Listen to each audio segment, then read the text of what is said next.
Today I am working on the short story again. It's been a little while. I've had a lot of work, a lot of freelance stuff. So I've been away from the story for a little while. The goal today is part 4. I want to really wrap it up, finish it if possible.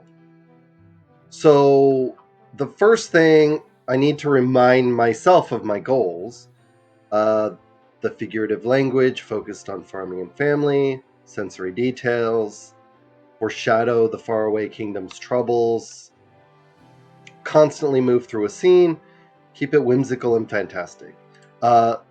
These two are going to be very important in this part because it's about the plant. The plant is growing.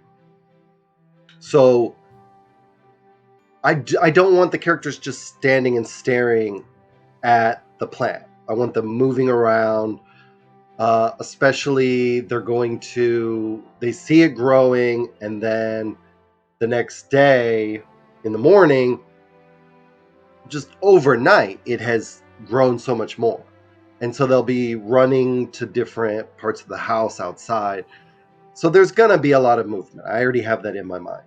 And also, that's going to be kind of funny, kind of fantastic, but there's definitely going to be hints of danger. I still don't have a title, but that's okay. Tighten the point of view. That's been going well. Explore the relationship between the family members. I need to keep that in mind. Okay. So part 3 is pretty much done until I do the second draft revisions. So here's part 4. The whole family gathered, casting shadows on an entirely normal looking leaf. It grew from the lowest slope of the manure pile Faye had heaped over her seat. A single leaf the size of a baby's fingernail. It looked frail and cautious, reaching into the air for the first time. I'm happy with that. Faye pushed them away with all the strength in her tiny arms. Well, okay, but now, do I want that parallelism? The leaf is frail and Faye is frail. That's something that I want to keep in mind. I mean, it's not the biggest problem, but it's something I definitely want to keep an eye on. I already changed my mind. I want to do kind of a purplish color. Single leaf, yeah, frail and cautious.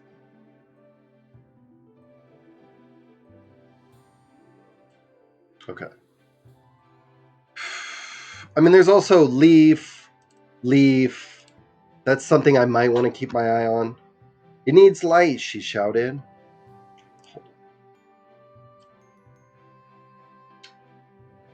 They allowed themselves to be poked and prodded to a respectable distance, far enough for sunlight to fall, plummet, crush on the sprout. Okay, so that I just closed the comments. That's one thing. I wanted it to be a golden hour. It's evening, rich evening light. Far enough for rich evening light to cascade upon the sprout. I think that's better than crash, or crush.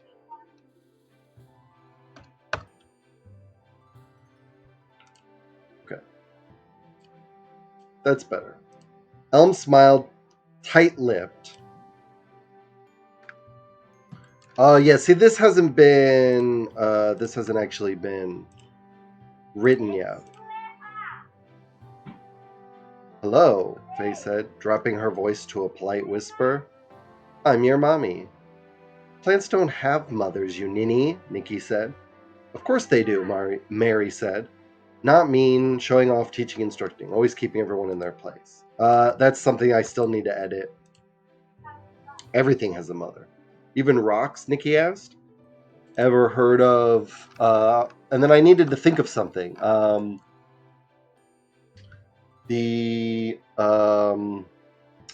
I want to say the Allfather because I have Odin on my mind. Ever heard of the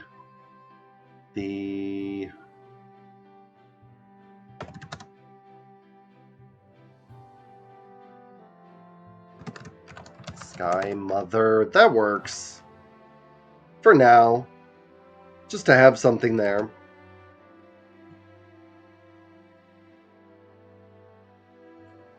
Nikki grumbled, a trait he'd gotten from Rick. Not he'd gotten, a trait he'd inherited from Rick. He hadn't decided how he felt about that, whether he should be pleased or embarrassed. Elm had made her thoughts on the matter clear, detailing at length all the reasons why he should be ashamed. Don't listen to them, Faye said, her voice sickly sweet. As had become her habit, she put her face inches from the manure pile as she spoke to the plant. I'm your mother, and I love you. As if hearing and understanding Faye's words, the sprout visibly grew an inch. Nikki laughed. Mary gasped, a small echo of her mother, while Rick's mouth hung slightly open, temporarily incapable of gasp, grunt, or grumble. I like that part. I just added it right before I started recording because we're talking up here about a grumble. I think I've talked about him grunting before. So it's a nice callback to that. And it's also reminding us of, right here, this gasp, showing some contrast. He can't even gasp.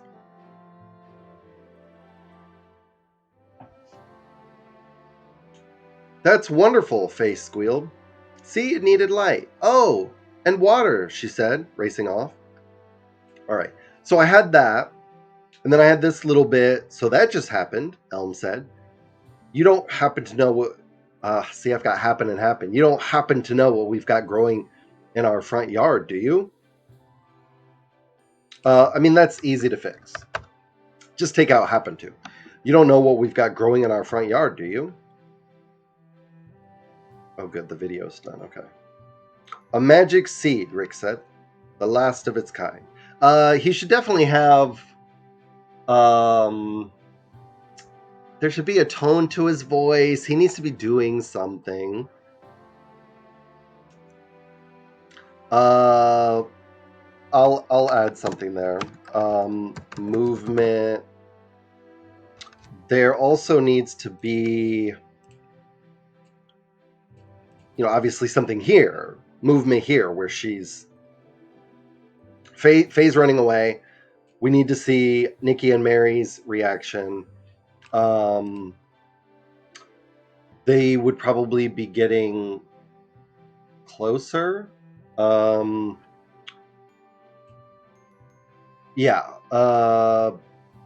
see. They would probably... I'm trying to think. Like, would they taunt the plant? Or would they... I don't think so. I feel like they would want to coax it. So Nikki and Mary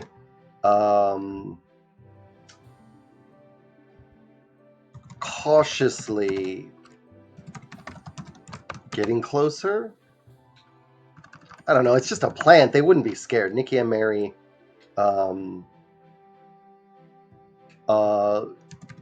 getting closer, reacting to the manure smell, probably. And then probably coaxing the plant to grow more. I feel like Nikki would make suggestions because in part 3, he's brainstorming all the possibilities, what this magic seed is going to grow into. And as usual, it wants to change Nikki to Nike. I don't know why it keeps doing that. Let's see if I can prevent that by adding it to my dictionary. Nope, it won't just let me do it. All right. So if Nikki makes suggestions, that can be a bit of foreshadowing. It can be a connection to what actually happens. So that's what we're gonna do there, and then we'll show Elm said probably pulling Rick a few steps back.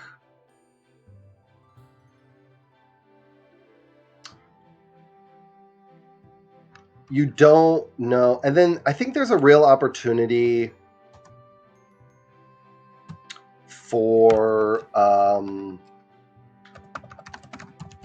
to show their familiarity with each other. They've been married for almost 20 years, probably.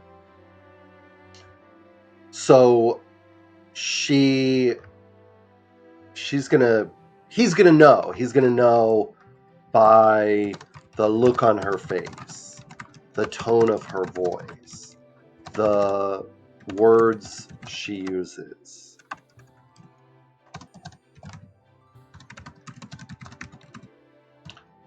Exactly what's coming.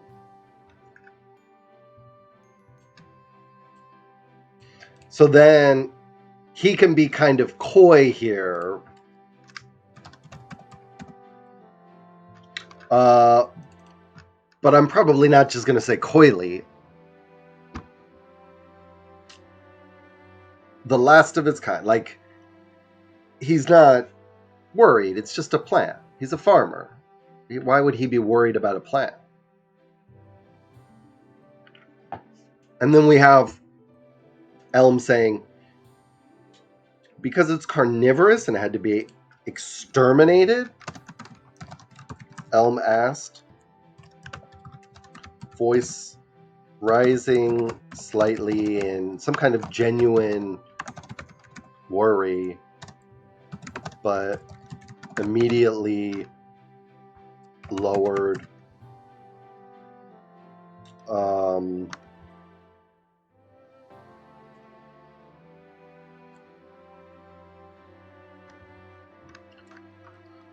Lowered. That's something that she has. That's practice. That's her having been a mom for a long time and knowing that sometimes you got to keep your voice down and say things that you don't want the kids to hear. I'll mess around with that. I can't believe you don't know any more than that. First thing tomorrow, head back to the market, find the fool who sold you that seed, and learn what we've given our daughter.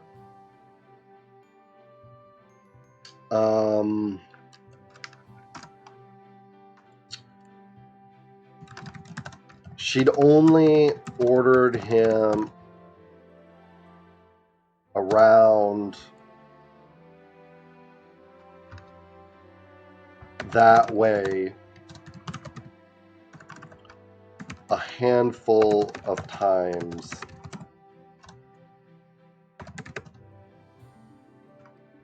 You know, during their marriage. I can cut later.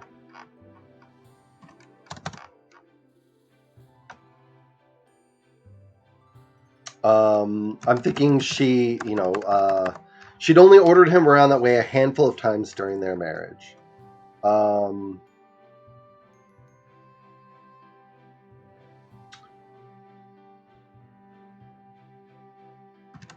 And the one time he'd maybe ignored her or fought back. Fought back's not right. Argued with her.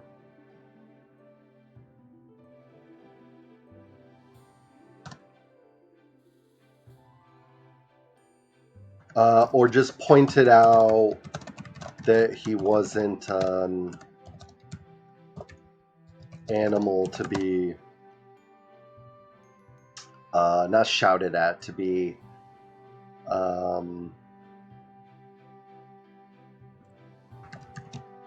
prodded the way she wanted.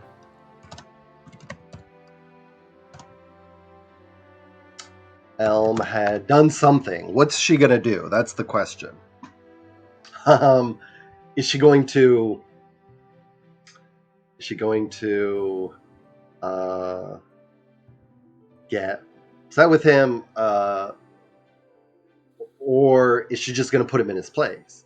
And how is she going to put him in his place? See, I feel like she's just going to put him in his place. She's just going to make sure that he knows.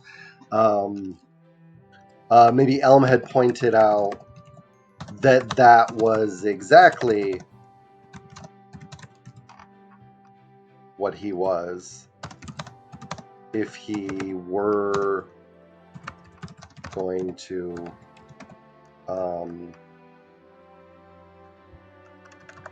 based on the way he was acting,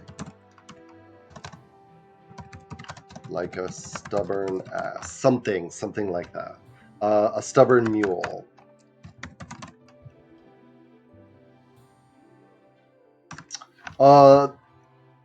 So we've got the tension. We've got some tension now.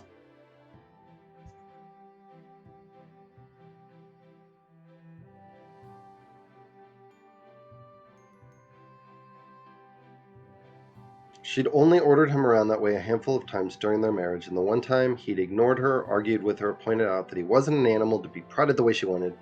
Elm had pointed out that was exactly what he was, based on the way he was acting. Like a stubborn mule. That's okay. We'll come back and work on it.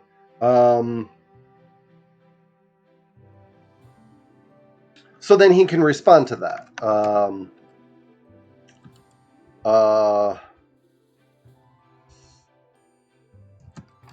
I mean, God, he just went to town, right? I mean, it's been like a week. I reckon there's a few things I might need from the market.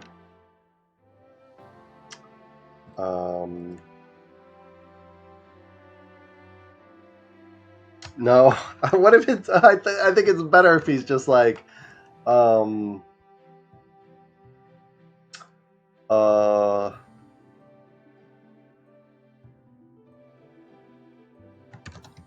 I just realized I need to visit the market tomorrow. Do you need anything? And then it takes this moment of tension and turns it into this kind of loving moment. The way that he reacts, he knows, he understands. Like, he could fight her on it, but it's better to just make her happy. Like, there is value in what she's saying. So we'll show that. Like, we'll show, there's definitely value in what she's saying. Make sure to have him thinking that, feeling that.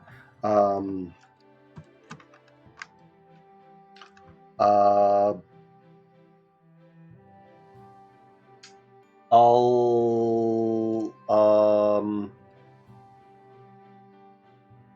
maybe you can help me load up the wagon with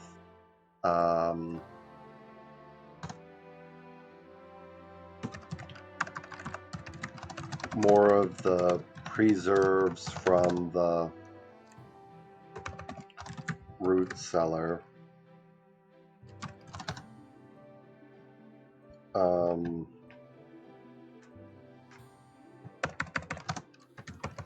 We'll give you a good price for them.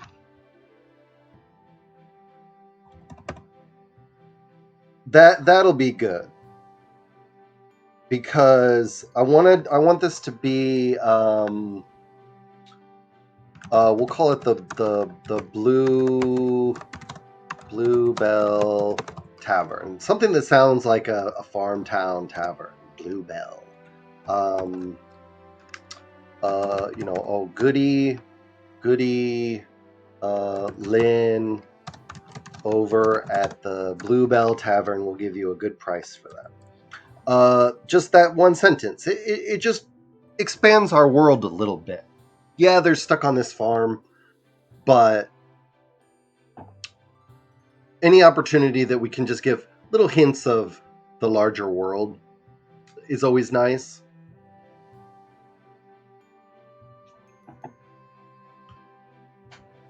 Just keep reminding people that there's a whole world outside this farm. You can help me with more of the proof from the root. Goody land over at the Blue will give you a good price for them. So that's sort of the course of their conversation.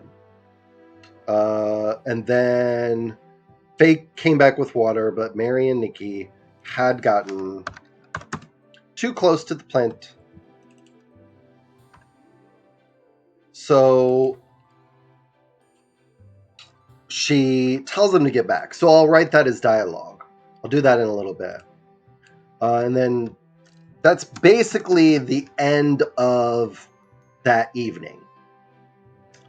She dumps water on their heads, and I think, Rick and Rick settled into the, I like this image of Elm leaned against Rick.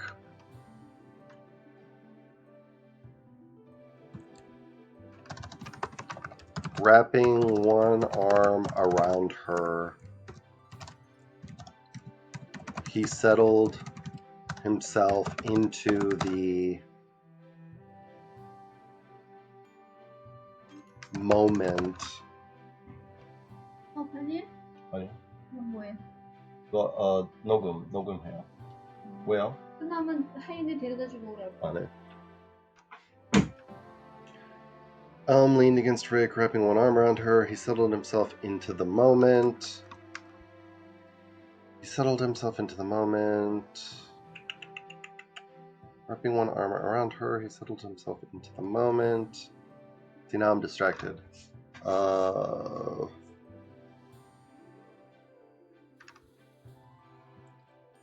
thinking about this idea of a comfortable silence. But, it's only a comfortable silence between the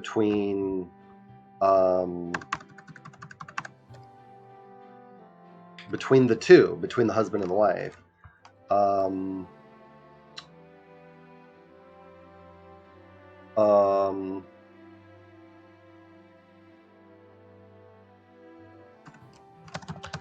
No words necessary, except for the staccato bursts of laughter, outrage, and joy from the children. Okay, that's the idea that I have in my head that I'm turning around. It's better to just get it down on the page, get it out of my head. But that would be a nice way to end that. Again, I feel like if we go up here, we have this moment of tension ending until the seed sprouted. If we go back to part 2, I haven't quite actually ended it yet, but it's him just kind of leaving, going outside, which is actually kind of similar. It's him having this rare moment, taking a breath. So we have, so part 2 ends with calm, part 3 ends with tension, part 4 ends with, that part of part 4 ends with calm. Part 1 ends with a transition from one section to the next. So that's a small thing, but it's something I like to keep in mind. How are the different parts of the story ending? How are they transitioning into one another? Sorry for all the scrolling text. So, okay, sorry. Except for that, enjoy that. Okay, so that's the end of that part. And then in the morning, that's the big chunk that I need to write. I'm thinking that they wake up and Faye is shouting for everyone to come. And so we've got that movement. Rick goes into her room. Everyone's coming from different places, you know? Like Elm's already awake. She's already downstairs somewhere in the kitchen. Elm is downstairs in the kitchen and doesn't come until Rick calls her. So we can hear sounds from the kitchen. And the other kids come out of bedrooms.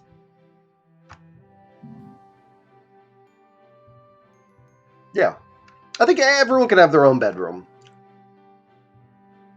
The other kids come into their bedrooms. So we've got that movement. And we could have little quick glimpses inside those bedrooms without actually having to go in them. And then while they're in that room looking at the plant and how it has grown into Faye's room, they're going to hear a strangled cry from a bird. And so you'll have the whole family in the room, and then suddenly the whole family's going downstairs. Or better yet,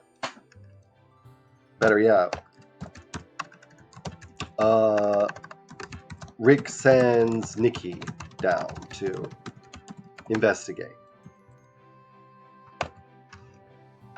That's a good chance that'll fit with his character. He's the oldest. He's the eldest male. They want him to go do things, and he can grumble about it a little bit, but then he'll go down. And when he gets down there, there's literally going to be a Venus flytrap type thing. And they've grown throughout the field. And I think another thing I want to keep in mind is they avoid the places where they sprayed the what was it, weed rot, whatever it was that I called the pesticide.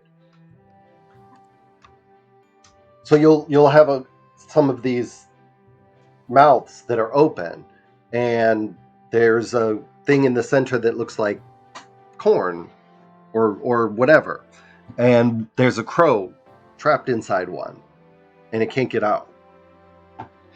I mean, that's I feel like that's pretty tense. Is this going to be dangerous? Is there any danger to the kids because of these things?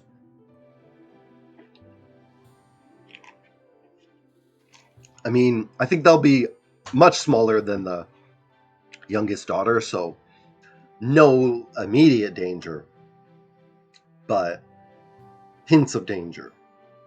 And listening to this crow, I mean, it's trapped inside there. It's not like a fly. When a fly gets trapped inside a Venus flytrap, I mean, you're not really going to hear a lot of noise.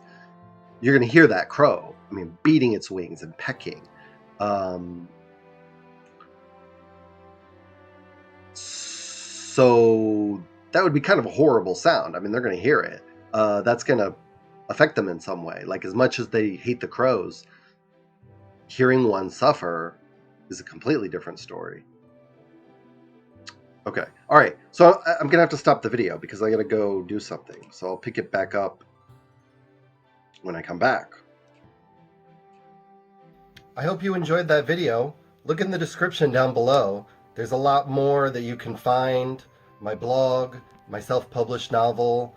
I have a stream on Twitch, and there are a lot of other YouTube videos. From the Height of a Mind, I'm Mike.